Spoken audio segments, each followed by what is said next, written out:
मेवाड़ में इसको या हाँ, आपने अरावली की बात कही तो वो अरावली गुजरात से शुरू होके सही बात। दिल्ली तक पहुंचता है। तो मतलब का जो मेजर पहाड़ों का जो जाना है वो राजस्थान का सबसे बड़ा हिस्सा अरावली कवर करता है और वहाँ पे माइनिंग बहुत होती है हमारे रीजन में, तो उस वजह से ये फिल्म वहाँ पे ही सेट है। अच्छा ma'am, I am doing a backward journey. Okay. I'm starting with आपके ये मेरे जो what struck me, what really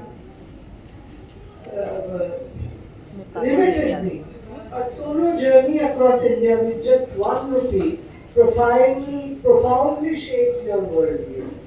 इसके बारे में थोड़ा हमें बताइए। हमने तो पढ़ा है around the world in 80 days, हमने पढ़ा है कि $1 with $1, तो ये आपका ये जो 1 रुपी लेकर के इंडिया घूमने की जो बात आपने इसमें डाली है, तो ये इसके बारे में थोड़ा बताइए। So basically मैं मास कॉम का ही स्टूडेंट रहा हूँ, तो पढ़ाई खत्म करने के बाद में मुंबई यूनिवर्सिटी से मास कॉम किया है और कुछ टाइम तक जर्नलिज्म में भी काम किया है।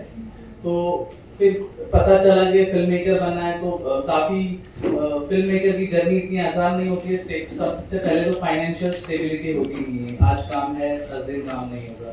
और जब हम जनरली मिलते थे दोस्त लोग वापस से, तो सब कॉर्पोरेट हाउस में काम करते थे, उस सब अपनी तरक्की की बात करते थे और मेरे पास बताने को कुछ नहीं होता था कि मैं बेरोजगार हूँ। और मतलब मैं बहुत ज़्यादा लो फील करता था हर जगह मॉनिटरी, और ये ज़रूरी भी है अपने हिसाब से, पर मेरे पास अपनी बताने की जर्नी के लिए कुछ होता नहीं था। काम ढूंढ रहा हूँ, वही मेरा काम था एक्चुअली। और फिर रियलाइज हुआ कि क्या पैसे के बिना, मैं बहुत ज़्यादा फिलोसॉफिकल वर्ल्ड में गया था, तो सोचा कि मैं क्या पैसे के बिना, मुझे घूमना बहुत पसंद था, तो पैसे के बिना क्या सर्वाइव कर सकते हैं, थोड़ा सा एक बचपना कह लो या उस उम्र की नादानी कह लो।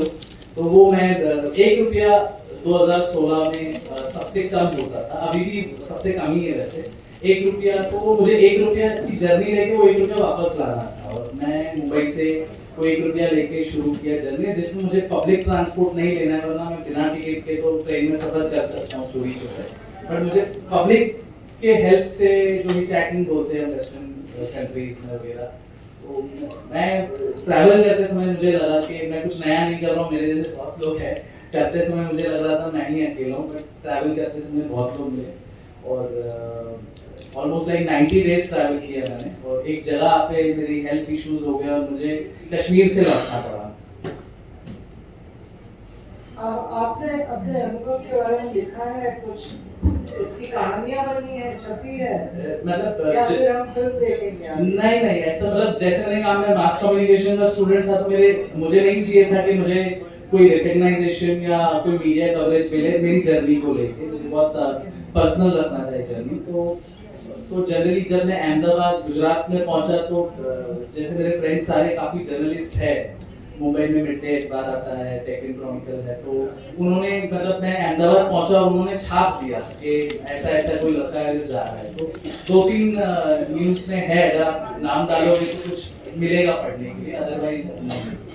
अच्छा एक और बात, आपने फिल्म बनाने की ठानी एशियन फिल्म फेस्टिवल देखने के बाद, तो मुझे इस बात से इनफैक्ट आपने कहा बेरोजगार था, तो वो भी और ये फिल्म देखने के फेस्टिवल देखने के बाद, दोनों बात से मुझे बिमल रॉय साहब की याद आ रही है। उन्होंने भी फर्स्ट इंडिया में जब 52 में इंटरनेशनल फिल्म फेस्टिवल हुआ, उसमें बाइसिकल थीव्स देख करके वो इंस्पायर्ड होकर उन्होंने धोबी फिल्म बनाई, और उन्होंने बाद में नौकरी बनाई थी, जिसमें एक गाना भी था कि एक नौकरी का तलबगार हूं। एनीवे, तो ये एशियन फिल्म फेस्टिवल में ऐसी कोई फिल्म खास थी जिसको देख करके आपको लगा, या फिर पूरे फेस्टिवल का जरा अनुभव बताइए? मतलब एशियन फिल्म फेस्टिवल मुंबई में होता है और हम स्टूडेंट्स स्पेशल डिस्काउंट मिलता था, तो 100 रुपया 50 रुपये के पास में मुझे पूरे दिन का पास मिलता था 7 दिनों के लिए। तो लकीली जब मैं फेस्टिवल अटेंड करने गया, तो हर कंट्री का स्पेशल फोकस होता है, वैसे वहाँ पे तब ईरानियन सिनेमा का फोकस था। और कौन से साल में था ये 2012 या 13 में होगा। और जितनी भी ईरानियन फिल्म्स में देखता था उसमें स्पेशल चीफ गेस्ट आए थे माजिद मजीदी, और मैं उनकी फिल्म ज़्यादा देख पाया क्योंकि वो चीफ गेस्ट थे, तो उनकी फिल्में ज़्यादा दिखाई जा रही थी। तो विलो ट्री है, बरन है, ये 2-3 फिल्मों ने मुझे इतना इम्पैक्ट किया कि इतनी सिंप्लिसिटी से भी कहानी बताई जा सकती है। और मैं फिर बाद में सर्च कर करके टॉरेंट से डाउनलोड करके, क्योंकि उस ज़माने में डीवीडी खरीदने के पैसे होते नहीं थे वैसे, तो ऐसे कर करके मैंने, मेरे ऊपर सबसे बड़ा इन्फ्लुएंस ईरानी सिनेमा का है। और वो मेरी फिल्मों में भी, अगर किसी ने मेरी फिल्म देखी होगी तो वो लॉन्ग टेक, वाइड शॉट, ये ज़्यादा देखने मिलता है। एक और बात है कि एक 12 साल का बच्चा ईरानियन फिल्म में, खास करके पहले Iranian cinema world cinema map में उभर के आया, तो हम देखते थे कि वो बच्चों के थ्रू कहानियाँ बताते थे, वो सोशल रियलिटी को कैप्चर करते थे। तो आपकी फिल्म में भी जो है प्रोटैगनिस्ट एक 12 साल का लड़का है रानी, जो स्पीच इम्पेयर्ड है, डीपली सेंसिटिव है। उसके फादर है एक पीस ओनर जिनकी वाइफ गुजर गई है। मतलब कहने का मतलब अकेला बच्चा, अकेला घर पे माँ नहीं है। मतलब ये सारे जो इंग्रेडिएंट्स है दुखियारी कहानी हो जाती है, लेकिन आप खत्म कर रहे हैं कि उसमें होप है कि one day the mountains might breathe again. ये सॉलिटरी माउंटेन, सॉलिटरी चाइल्ड, इसकी कहानी आपने हिम्मत कैसे की कि आपके आपकी पहली फीचर फिल्म है ये? नहीं, ये सेकंड, दूसरी है। अच्छा, तो बॉय हू मेड इलेक्ट्रिसिटी जो किफ में आई थी, किफ में ही आई थी, पिछले साल में उससे अगले 2023 में। तो आप इस फिल्म के बारे में बताइए, आपने हिम्मत कैसे करी ऐसे एक गंभीर विषय पर? बेसिकली मतलब मैं इसी रीजन से आता हूँ, अरावली रीजन से, जहाँ पे जनरली मैं फ्रीक्वेंटली अपने गांव में जाता हूँ, तो हमेशा मैं देखता हूँ कि पहाड़ कट रहे हैं और धीरे धीरे करके इसकी डेमोग्राफी बदल रही है, जो कि मैंने नोटिस नहीं किया। और ये कहानी मुझे मेरी पहली फिल्म से पहले बनानी थी, बट ये सारे इतने सारे चीजें हैं कि बारिश नहीं हो रही है पहाड़ कटने की वजह से, एयर पोल्यूशन हो रहा है, इतनी सारी चीजें थी कि मुझे समझ नहीं आ रहा था कि इसको कहानी के थ्रू मैं कैसे बताऊं। वो मुझे मैं क्रैक ही नहीं कर पा रहा था। तो मैंने पहली फिल्म की कहानी थी मेरे पास इससे जो पहले बनाई, वो किस विषय पर था? वो इलेक्ट्रिसिटी के विषय पे था। वो इंस्पिरेशन मुझे मेरी जो या 1 रुपए की जो मैंने जर्नी की थी वहां से इंस्पिरेशन आया था। और ये फिल्म जो है वो दिमाग में रह गई थी कि कोई ध्यान नहीं दे रहा है इस पे। और फिर मैंने इसको नोट डाउन किया, और एक बात, मैंने जितने लोगों से मिला, बात किया, तो सब लोग फेवर में है, मतलब माइनिंग के फेवर में है। और हमारे रीजन को माइनिंग डिस्ट्रिक्ट भी कहा जाता है। राजस्थान में राजसमंद डिस्ट्रिक्ट है, वहाँ पे इंडिया का 60 to 70% माइनिंग जो है मार्बल की, वो वहीं से होती है।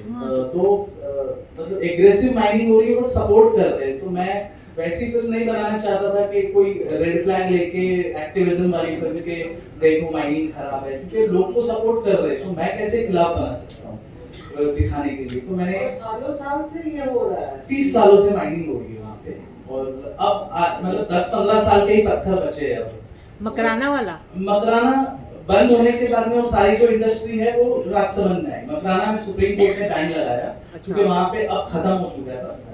तो मकराना भी राजस्थान में ही आता है, कोटा के बाजू में। तो मकराना की जो पूरी इंडस्ट्री थी वो पूरी यहाँ पे आई राजसमंद में, और वहाँ पे फिर वो एग्रेसिव माइनिंग वहाँ से भी हट जाएगी 10-20 सालों में, क्योंकि अब पत्थर नहीं खत्म है। आपने ये फिल्म प्रोड्यूस भी करी है, पिछला फिल्म में आपने ने खुद बनाया था कि उसमें आपको सपोर्ट मिला था? पिछली फिल्म तो मेरी कंप्लीटली सेल्फ फंड थी। ये फिल्म में लकीली नाम नहीं है, जितेंद्र मिश्रा एक इस फिल्म के को प्रोड्यूसर है। और मैंने फिल्म तो बना ली थी, बस पोस्ट प्रोडक्शन के पैसे नहीं थे मेरे पास, क्योंकि राजस्थानी लैंग्वेज में फिल्में बनती नहीं है, और वहाँ पे कोई कल्चर या स्ट्रक्चर नहीं है फिल्म इंडस्ट्री का, जिसे हम कहते हैं। तो मतलब हमारे जैसे लोग पैशन में आके बना लेते हैं, बट पता नहीं चलता आगे क्या करना है। फेस्टिवल्स आर द प्लेटफॉर्म जो सपोर्ट करते हैं हमारी फिल्म को दिखाने के लिए, अदरवाइज उसके आगे क्या है वो नहीं पता। तो उन्होंने जितेंद्र मिश्रा जी ने फिल्म देखी कहीं फेस्टिवल में मेरी इलेक्ट्रिसिटी जो पिछली वाली है, उन्होंने मेरी बातचीत की तो उन्होंने कहा आप क्या कर रहे हो, तो उनको मैंने रशेस देखा है तो उनको फिल्म बहुत पसंद आई और फिर पोस्ट प्रोडक्शन फंड मिला वहाँ से और वो मतलब मैं लकी रहा कि आज के टाइम में मतलब आर्ट को देख के कोई को प्रोड्यूसर आता है उस लैंग्वेज में जहाँ पे फिल्में नहीं बनती है। अभी सवाल के लिए समय तो हो गया है।